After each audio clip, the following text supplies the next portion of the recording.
Oh, I did want to mention one thing. I have I have a date. Like I say, send me your song by this time and this date. And if you don't hear your song today, it's because you missed that date. Because here's the thing.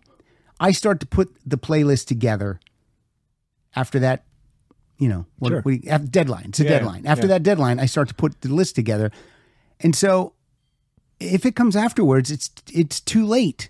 So check the deadline. And I'll be honest, I think there's a couple people today that missed the deadline. Well, maybe don't yell at them for it. I'm not yelling at them for it. I'm just saying, hey, listen, I would like you all to be involved. Hey, sunshine people. Come on, man. Let's all just... I want you all to be involved. So, just pay attention to that deadline and get it to me early. I know y'all don't own watches, but man, I know you're fucking stupid. Can't tell time. Well, again, you did it wrong. I did it wrong? Yeah, you called him stupid. All right, let me try again. All right. Hey, happy people. There you go. I need you son of a bitches to send it. Oh, so close. So close. All right. All right. You ready for another lady voice on the show? I don't see gender. We're just hearing gender. Maybe that's why I don't see it. All right. Oh, you hear gender at home. Mary, clean up the garage. That doesn't sound like Frank at all. Oh, that's not Frank. Oh, it's not? No. Mary. Is that Mary? I don't know. Okay. It's a good thing she doesn't listen to this or anything I do. Oh, her and Pilar must be in a club together. All right, here we go. Tori, you live in fucking Rohnert Park? I perform there all the time. He doesn't like your comedy. I guess not. Good. Can he get a comp? Yeah. What's he got to do? Just message you on Facebook? Yeah, or Twitter. Twitter, wherever? Yeah. Hey, Murr, when are you going to be there? Well, I don't know now. When was the last time you were there? A few months ago. Tour? I met Sally Tomatoes there a bunch. Sally Tomatoes? Yeah. Is that one of the groupies that would hang out with Miss Pamela? No, actually, Sally Tomatoes is a character in Breakfast at Tiffany's, I think. Really? Yeah. Wait, this woman goes by Sally Tomatoes? I think it was a gang. I think it was a mafia guy. His name's Sally Tomatoes. You just said you met Sally Tomatoes. No. I perform at Sally Tomatoes. Oh, that's the name of the club? That's the name of the, yeah. I thought there was a person that came to their show called Sally Tomatoes. Now I'm not listening. No. Okay, back to Tori. Sally Tomatoes is, well, that's the club in Rohnert Park. I think it's, because I made fun of it, and then the guy told me, he was a guy from some movie. All right. Well, here's Tor Hansen again. Tori, you can get some comps to see Murray live in concert. Not anymore. Let me tell you something about this guy. Okay. No, it's good. Okay. It's just weird. I don't know if it's good or bad. It's weird. Okay. Like whenever there's a poll, like someone puts a poll, like what's your favorite song or what's your favorite album by this band, or here's 4 movies. What's one do you like the best, or what one do you like the worst? Every time he answers, it's exactly 99% of the time exactly the way I would answer, and it's almost freaky. It's almost freaky. What? Like, why wouldn't you just answer the answer of the movie? What are you talking about? What are you talking about? I'm saying every time there's a poll, you don't listen. I swear to God, you're not listening at all. No, I'm listening every time there's a poll on Twitter, all right, yeah, like a favorite song or a favorite movie or something. Okay, then why isn't your answer just the answer? Like, what do you mean? Are you saying your answers are always the same? I'm saying whatever Geoff answers, it's always the exact answer that I would have picked. Well, so what? I'm saying that's freaky because it's like if there's 4 things and he goes, this is my favorite. I'm like, that's my favorite. This is my favorite song on that album. That's my favorite song. Oh. What's your favorite deep cut on this album? He'll say this. I'll go, that's my favorite deep. I mean, it's like, okay. We are like sharing the same brain 99% of the time. Okay. It's crazy. Are you going to apologize for yelling at me? I want to give a shout out to my friend Will for getting me into Weezer. All right. What's Will's last name? I don't know if I want to say it because, just privacy concerns, but wow, that's wild. Okay. I mean, it's just out. He didn't get you into anything bad. He didn't get you into cocaine. No. I'm gonna give a shout out to my friend Will who got me into cocaine. Then I would understand where you would go, I don't really want to say his name. Did he tell you not to say his name? No, he doesn't even know I'm shouting him out. So all right. Well, then how's he gonna? Are you gonna tell him? Hey, I gave you a shout out. Yeah. But I didn't say your last name. Yeah. All right. And he's gonna go. That's cool. I don't think my parents would like you to do that. My mom would be mad if you said my last name. Is he? Are his parents big in the community? I don't know. All right. Well, Will, please stop getting my nephew into cocaine.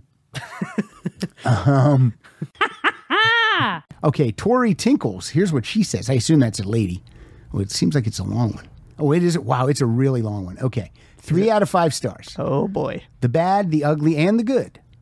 While I am a fan... Not the correct order already. That's what it says. While I am a fan of this podcast, it has from time to time in recent years carried more social and political overtones, which I find rather boring. Okay, that is not true. First of all, that is not true. We don't talk about politics on here. So I don't know where this comes from. Did we mention it once and that's the one she listened to? All right, let me keep going. The show is at its best when the host has guests to bounce off of. I like how they also just call you the host. Like, they clearly don't listen to it that much. Yeah, they don't know my name. It's 3 letters. Of course. It's less than writing the host. You've written one of the letters. Of course the show's best when I'm not in a room by myself. Of course.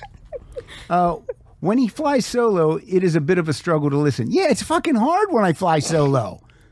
I'm playing, but I'm never solo. I'm always playing songs that people send in, so we hear their intros. So I'm really not solo. I just don't turn the mic on at will and go, "Hey man, it's Pat. I'm just gonna babble." I don't like Tori Tinkles at all so far. Use your real name. That's another thing. Use your real name when you're going to do a review. I hate when people are hiding. Maybe don't have Tinkles in your name. Yeah, that's very strange. It's on the piano. The podcast is very welcoming and engaging until I'm yelling at Tori Tinkles. I feel like I'm hanging with some buddies and talking about music. However, it is bad when they sometimes bring up a topic only to say they can't discuss it on air or words to that effect. I don't remember ever saying that I couldn't discuss something on air. Well, I just said I can't discuss my job, so. Oh, that's what she's talking about? Yeah, big riddle. All right. Hard to figure it out. Sorry, Tori.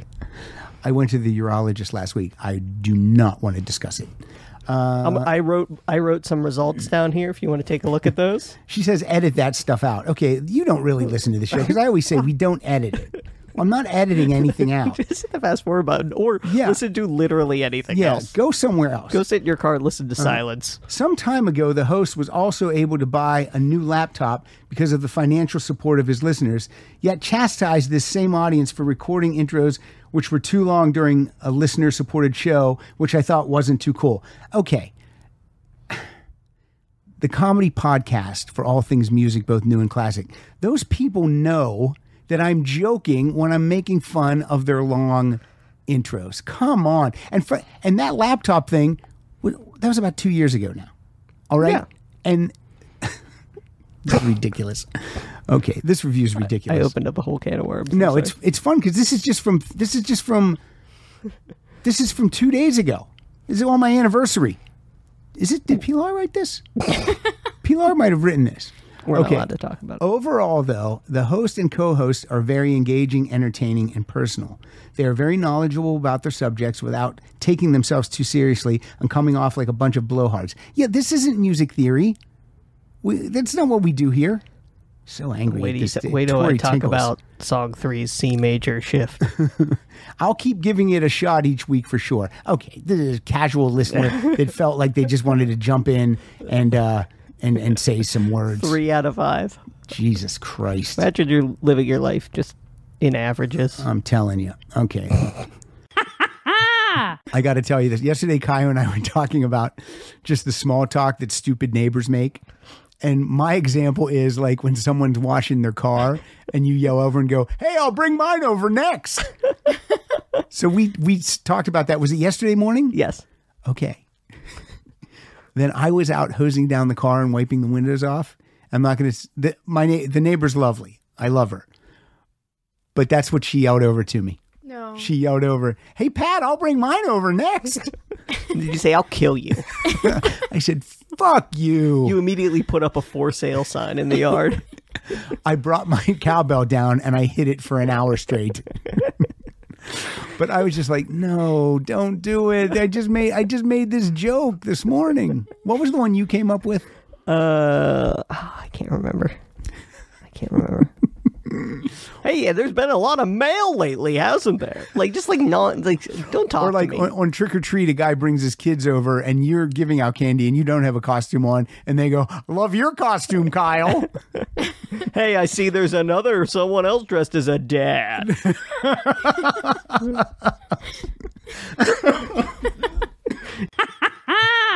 And it's then my fault. And we also had to drive to Jersey or ride the train to Jersey and then go through their horrible Prudential Center. And there was a fight There's a fight where on the train? No, behind us during the concert. in Jersey, because of course there was. Was Mike Schmidt behind you? It was like a guy who got way too drunk and his friend was trying to stop him from being too drunk, and then he got mad at his friend. So two friends fought. And, yeah. Right. The guy who was drinking too much had never heard of Ghost. I don't know why he was there. Don't go. Yeah. He called him Gahost. That's how much he didn't know about them. A ghost.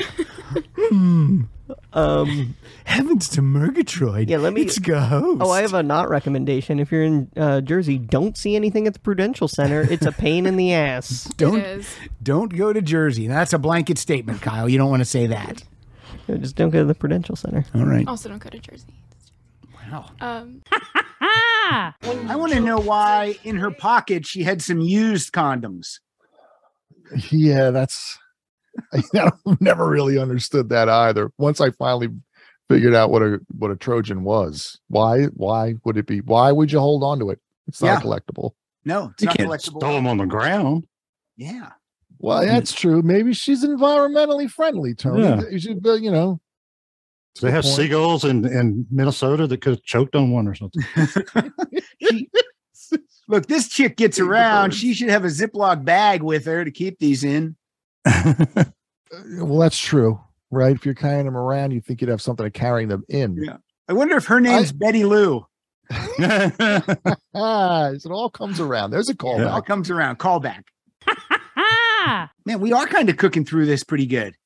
Maybe I'll talk slower. All right, guys. Yeah, we need some of those patented tangents we go off on. Hey, what's your favorite baked bean? You like Bush's? I like the vegetarian Bush's. Well, Chris like Bush's. Oh, I guess the vegetarian. Yeah. What's the vegetarian beans don't have the pork? Is that it? Yeah, or flavor. Right. You're right, Tony. We need a tangent. I love That's the the next raspberry track, too, beret. right? I like the red Corvette. What were you saying, Dave? That's the next track, I think, right? That's the Like next Red track. Corvette? It is. It is. It's top. And again, this song's 5 minutes and 4 seconds. Maybe the single version shorter, but Oh, it definitely is. That whole thing at the end with and I'm not going to sing it, but yes, it's edited. The single is edited. Why wouldn't you sing it for us? Well, because that would be embarrassing. You sing in a band, Mother covered. Do you cover any Prince songs? We don't. Although I think I've tried to get Raspberry Beret in there. I haven't tried hard enough though. But maybe in this winter we'll work that one in. And why won't the other guys go for it? Are they racist? Yes, one of our members' father started MTV, so it's it's handed down generation to generation. Well, he could have started the Klan, so MTV's okay. All right, here we go. It's one of those shows, Little Red Corvette. But doesn't Camille appear? Doesn't the Camille voice? Doesn't it appear somewhere on this album? Technically, what's the Camille voice? Explain yourself. For the first, Camille is his alter ego. Would you call it that, Tony? Yeah, his female alter ego. His female alter ego, where she was all over the Black Album and Sign of the Times a lot. Sign of the Times, because he actually put an entire album out as Camille, and all of those songs have resurfaced. But like a lot of the songs from Sign of the Times, it was the whole he went to Warner Brothers. He had all this music. He wanted to do the Camille thing, and they were like, "Yeah, you're crazy, whatever." And they ended up kind of putting it all together for Sign of the Times. But I can't. It's when they're going. I can't remember. I thought I'd read somewhere that Camille makes the voice, or the way he changes the voice somewhere, appears somewhere on this album, and I could be wrong. So the high falsetto is not really Camille. It's the altered, tweaked kind of, like if It's I like was your where you, girlfriend. like almost pitch. That's almost like a pitch change, or where his voice is kind of is higher. What's the like if I was your girlfriend? What's another? Isn't You Got the Look, Camille? Yeah. Oh, what a great song! I shouldn't even say it. Dare I say it? But Camille is also Bill Cosby's wife's name. Camille. It all comes back around. It all comes back around. All right. Now, I picked my phone up, not to be rude, but earlier in the episode, I said that I was going to ask Murray to go to the Rock and Roll Hall of Fame. I'm going to ask Christy. Oh. Because she's been there before, and she loves it. Cool. So I'm going to text her, and then we'll see if we get an answer during the show. Cool. And then if Murray listens, he'll know that he was... he got the shiv. Did he not respond yet? I didn't ask him. He doesn't listen. Siegel will listen, and then Siegel will tell him. Okay, so. Okay. I'm texting. I have tickets for this weekend's. I don't want to write it on. R&R HOF. I'm curious if she knows just based on that. Oh, yeah. Acronym. She'll know. Okay. She'll know. She'll know. You want to join me? Now, I'm going to tell everyone that Christy is not a quick answerer. That's not even a word. Replier. Is that a word? Yeah, well. She does not reply quickly to the text. So let's find out what happens here. Let's find out if tickets to a big event get her to reply quickly. Let's find out. Okay, I got some text from Christy. Oh. In all caps, yes. Oh. Followed by, when I checked, the ticks, TIX, were in the thousands. I didn't pay that, Christy. Yeah, I would certainly hope not. I said, yay, I will call you tomorrow. She said, when is it? Like, she didn't even know when it is. And she said, yes. I said, Saturday. She says, great. Wowie, wow, wow. Thank you. What are we supposed to wear? And wear is in all caps. And then I put, let's dress up like Eurythmics. That's what I was thinking in my head. And then she says, oh, Pat. Moving on, let me ask you this. When you think about this country episode, who do we know from Name That Tune that best fits this episode? Joe Reynolds is the first one that I would think of, but if it was me... What if you were going to be sweet? Kyle? He knows his country. Tony Greathouse? Oh, Tony, yes. The true Southern gentleman. Yes. So let's hear from Tony. Not gonna lie to you, I'm kind of bummed you didn't guess Tony. I honestly am too, because Tony's like the nicest guy, and I'm also jet lagged. I'm sorry, Tony. That's true. You are. Has there been a day when you've come across something and you were just like, wow, like you don't have to say what it is or anything, but you're just like, oh my goodness. Well, I can talk about it a little bit. Okay. We have to do an audit of the specially protected holdings, which is anything that Barack himself has written or wrote on. And we were doing the audit, and I had to pull out his final speech that he gave in Chicago. Okay. And it was handwritten with handwritten notes on the side and even a little doodle here and there. And I've noticed that it seems like he doodles when he's nervous or thinking. And I was holding it in my hand. We had it because we have to count the pages and make sure they're all there. And it was pretty wild. That is pretty wild. In your hand. Now, what are the doodles? Does he like doodle like the KISS logo up in the corner? No, they're mainly like, the squares, and then he turns them into 3D and, cubes and triangles. What if it was boobs? I would never tell anyone.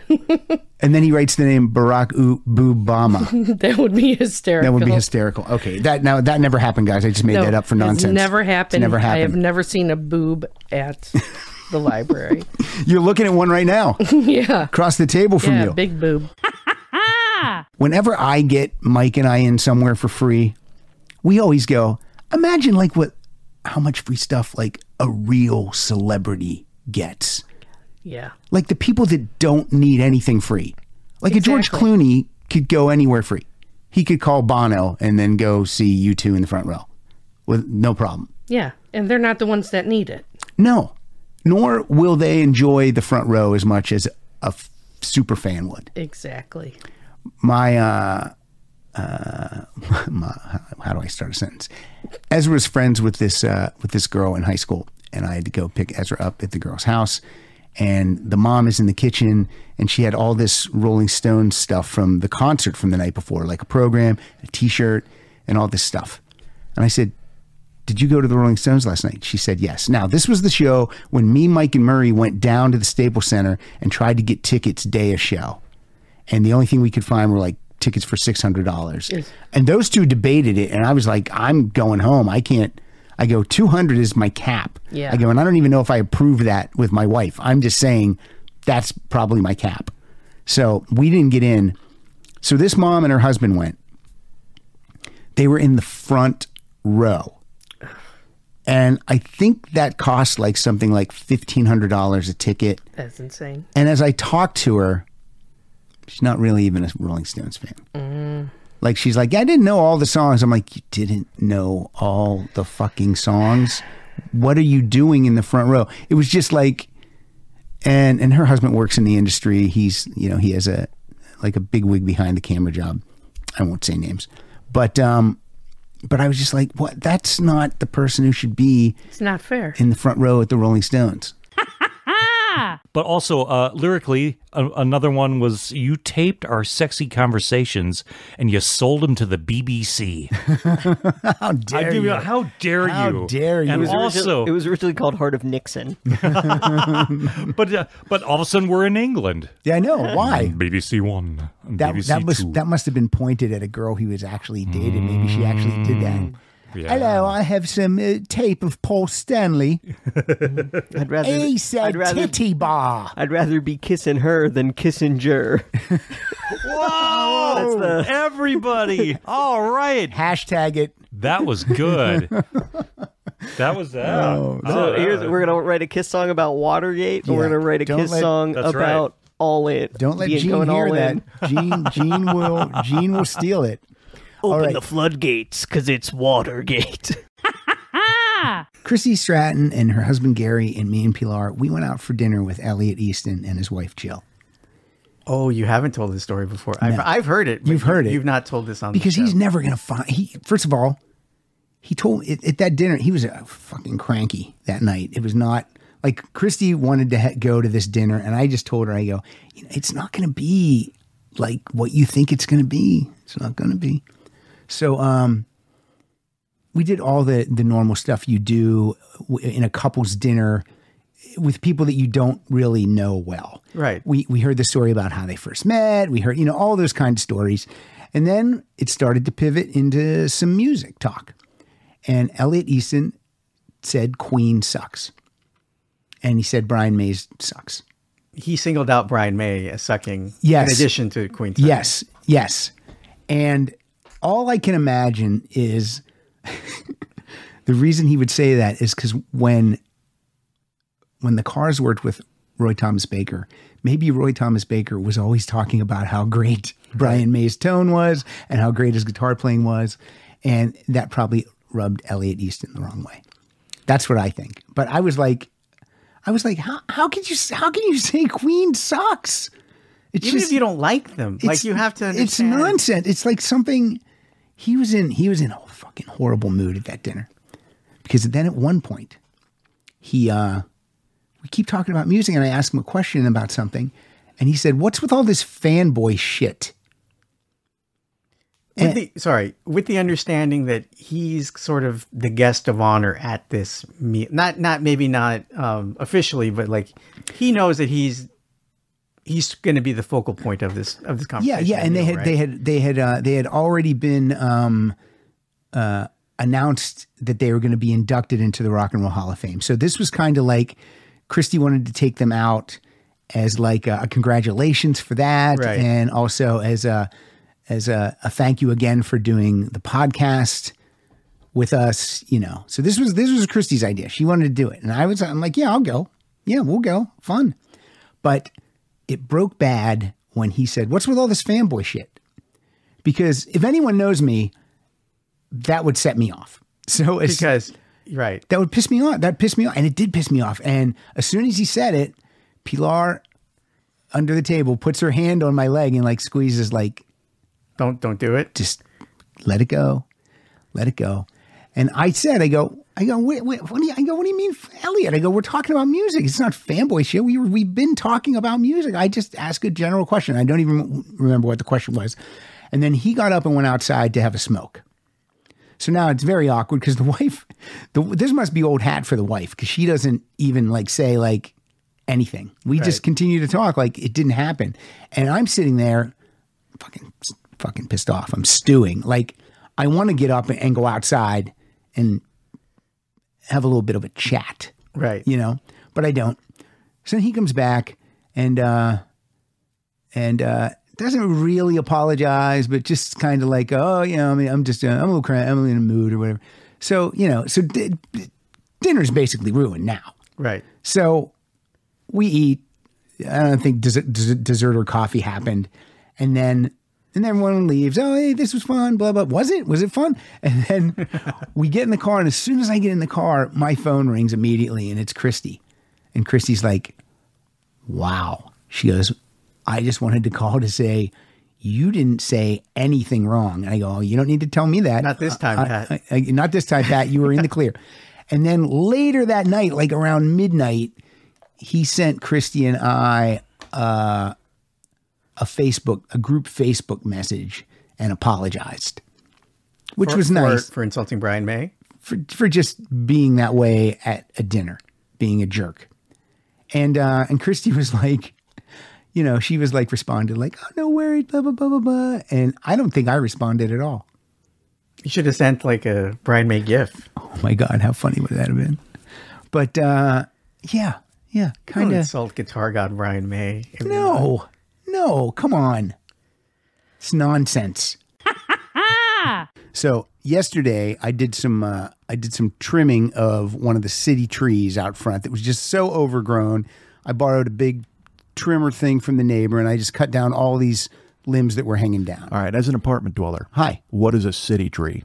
Well, it's a tree that the city owns. It's in the parkway. So even if it's on your property, it's not your tree. Yeah, if it's in your parkway, it's still the city's responsibility to take care of it. But they don't take care of these trees. They just wait till it rains and giant limbs fall down. That's what happens. Well, fingers crossed Fred is out walking around in the rain. So I cut all these limbs down. Because then what I do is I cut the limbs down and then I call 311, which is the city number, and I tell them some limbs fell down. Now, I cut them. So 1-1 cornered the market on the I need help thing, pretty much. Yeah, yes. 411, you get a phone number. 311, they pick up your leaves. Yep. 911, forget it. Did you ever call 6911? Actually, 911, never forget it. Did I ever what? Call 6911? No, I have not. Oh my goodness. Lots of help. It sounds like you got a lot of help. Lots of help. Couple people involved. Now, my wife lets me call that on my birthday and at Christmas. Nothing wrong with that. Okay. So anyway, I cut all these limbs down and then I put them in a big pile. You saw them when I had to go around them to park, certainly. I put them in a pile. Well, they're on the street, but they're in a pile. And then I call 311 and I say, hey, these limbs fell. If they really looked at the limbs, they'd see they were cut with a saw. I hate calling them limbs. It sounds, it's graphic. Call them branches. They're branches. What if you looked out and there's just body parts? That's what I'm saying. It seems like a Halloween branches, big thing. branches. I call them limbs. And so Fred, whenever he sees something he doesn't like, he puts on like it's a silent film comedy pantomime show. Like he walks over there and he raises his shoulders and hands up and he's like, looks down, shakes his head, and looks up in the air. He's like going, and I'm seeing all this. I'm like, Charlie Chaplin steals an apple out of the branches. Yeah, like he's like, what are these, and how'd they get there, and now what's going to happen? You know. So I see him do all his fucking nonsense, and I'm sick of seeing. And then about an hour later, I'm out checking the mailbox, and he's walking down. He never walks on our side of the street because I'll fucking punch him. Yeah. No, well, it's also covered in branches. You can't get around it. That's true. Limbs. So he's walking down the other side of the street. And I just said, I didn't even say, hey, Fred. I just said, I called 311 and he jumped because I haven't said anything to him other than maybe give him the finger for like 3.5 years. And he's like, and he goes, I said, I called through. Well, that's what's weird. Again, I saw the guy. That's not a jumper. No. That is not an athletic gentleman. Nope. So I said, I called 311. They're going to come and get the limbs. He went, oh. And then he went, thanks. And that was it. Thanks. That was our cordial. But even that's condescending. No, he said it. He's like, oh, thanks. He said it like, oh, thanks. Okay. So I came in and told Pilar that. And she goes, oh, my God, that's a Christmas miracle. You uttered words to Fred. I go, he's out there doing his fucking, it's like Buster Keaton. Sure. Yeah, looking at some other branches and leaves and exasperated for no reason. It doesn't affect him at all. It doesn't affect his life at all. But they're not in front of his place where he lives. But there has to be a point, and I mean, again, I'm old, all right, but I'm not that kind of old. Where you And how do we not get to be that kind of old? Well, I don't want to be that kind of old. The last time I ate a burger, what's your problem? 2006? No, I mean, what's your problem? The last time was 2006. I had surgery, and so I was trying to find, things to eat that were. They said you can even try fast food, maybe, but but be warned. Yeah. So last time I went there, I bought a Whopper, and I saw them. They like Junior. No, I got a regular size one. Senior? I got Whopper a senior. Senior. I got a Whopper Fred. What if you ordered a Whopper Senior? They were all confused. What? We have a Junior. Give them your ARP card and just go, I need a Whopper Senior. They pulled the patty out of water. Like they had cooked it on the thing. No. And it was the most disgusting thing. I ate it all mealy and gross. So I said, was tonight you ate that. No. So that's what I mean. I don't go to Burger King. Okay. Ever. So then it would happen to be closed, and I was like, well, maybe I'll bust in there and give them another day in court. So I pulled into the drive-thru, and they had 2 for $7. They had the BK Big King and the Big Fish. You get 2 of those for $7. That's a lot of food. Well, I don't know if it is. I haven't been there in forever. Maybe what they call big is tiny to you. Because I mean, because there's a Whopper as well. Yeah. So I just knocked over your Purell. So I ordered it, and then I said, what's on the big? This made me laugh. I said, what's on the Big King? And she goes, pardon me? And I said, what's on the Big King? She goes, hold on. You don't know what's on the Big King? How difficult is that menu? You work there. It's not a Michelin star restaurant. And that wasn't the new Texas Whopper rodeo bullshit. It's not even Cheesecake Factory whose menu is this thick. Oh, I went to a deli the other day. Those are ridiculous. You just start. It's a tome. It's not even. You know what I mean? Ridiculous. Might as well be a scroll. It's so huge with the amount of food they serve. So did she come back and tell you what's on the King? She did. It's a lettuce. It's a Thousand Island. It's an onions and a pickles. I could have said that without you ever working there. I saw the picture. I'm going to go. Okay, I'm going to say bun. Yeah, on the lettuce? picture, I saw pickle and lettuce. I had 2 of them down. I had 2 cold. If only there were a song at some fast food chain that would let you know what was on. But it took her literally like a minute, like 60 seconds. And then I just went, all right, so I'll give me one of those with no pickles, extra onions, and then I'll take a Big Fish. And she's like, all right, so you want 2 Big Kings and 2 Big Fish? I said, I do not. I want 1 Big King and 1 Big Fish because it's 2 for $7. How dare you think I would eat 4 sandwiches? I know. I'm in a contest. I think that's like their trick to like upsell. Maybe. So you want 6 sandwiches? No. Hold on. You think that this girl has like from Glengarry and Ross? She didn't know it was on the fucking burger? Yeah, that's true. She's not got no game at the Burger King. She's not trying to win the steak knives. So sure enough, I said, no, I just want 1 of each. And she goes, 1 of each. So 1 of each Big King, like 1 with no one with no pickles and 1 with no onions. And I said, I'm gonna stop you right now. It's a disaster. Yeah, already. and already she's got 4 sandwiches on the screen. Is there anyone in line in front of you? There's one behind me. Okay. I don't know if there's anybody in front of me. And he thinks you're a problem, right? Yeah. So finally, I said, I know I want 1 Big King. No Did you pickles. say, listen to me? Listen. I had to do that at Elton John. It was terrible. But yeah, so I just went, hey, listen. Okay. I said, I just want no pickles, extra onions on the Big King, and then a Big Fish with whatever comes on the Big Fish. Yeah. And she's like, okay. So 1 Big Fish. And I said, you know what? I just got a text. I have to cancel this order.